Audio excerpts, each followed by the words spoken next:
Tila mga teenager daw ang rumored couple na sina Jericho Rosales at Jaren Gutierrez kung magharutan off-cam.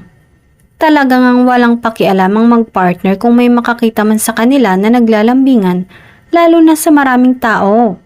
Ito lang ay patunay na hindi sila nagtatago ng kahit ano or hindi nila alintana ang madla kung makita man sila.